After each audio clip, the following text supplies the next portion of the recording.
वळूयात पुढील बातमीकडे। Iran America युद्धात मध्यस्थी केल्यानं स्वतःची पाठ थोपटून घेण्यासाठी पाकिस्ताननं आता एक नवी मागणी केली। युद्धाच्या गंभीर वातावरणात पाकिस्ताननं ठराव मांडलाय आणि जागतिक पातळीवर स्वतःचं कसं हसू करून घेतलंय पहा।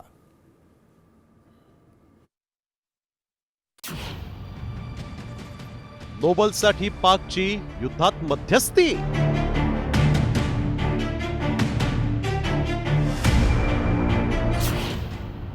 काकासाठी पुतणीच मागते नोबल।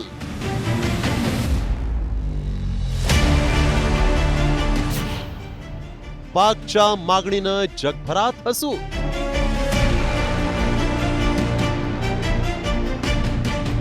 जगात अजब गजब गोष्टींची अजिबात कमी नाही, पण आता पाकिस्ताननं केलेल्या मागणीनं युद्धाच्या या गंभीर वातावरणात जगभरात हास्याचा फवारा फुटलाय। होय, कारण पाकिस्तानच्या पंजाब विधानसभेत पाक पंतप्रधान शहबाज शरीफची पुतणी मरियम शरीफनं आपल्या काकासाठी जबरदस्तीनं पास करवून घेतलेल्या ठरावानं जगभरात पाकिस्तानची पुन्हा खिल्ली उडवली जातीये। हा ठराव नेमका काय पहा। या ठरावात पाक पंतप्रधान शहबाज शरीफ, लष्कर प्रमुख असीम मुनीर आणि इशाक डार यांना आखाती युद्ध तात्पुरतं थांबवलं म्हणून नोबेल शांतता पुरस्कारासाठी नामांकित करा अशी मागणी करण्यात आली आहे। ज्या पाकिस्तानच्या मलाला युसुफजाईला नोबेल मिळाला तिलाच पाकिस्तानात गोळ्या घातल्या।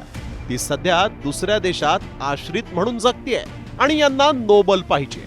खरं तर आखातातलं युद्ध हे कायमचं थांबलेलं नाही, तर ते तात्पुरतं थांबवलंय आणि या तात्पुरत्या युद्धबंदीची घोषणा करूनही दोन्ही देश एकमेकांना धमक्याही देत आहेत आणि हल्लेही करतात। तरीही पाकिस्तानला नोबेल हवंय।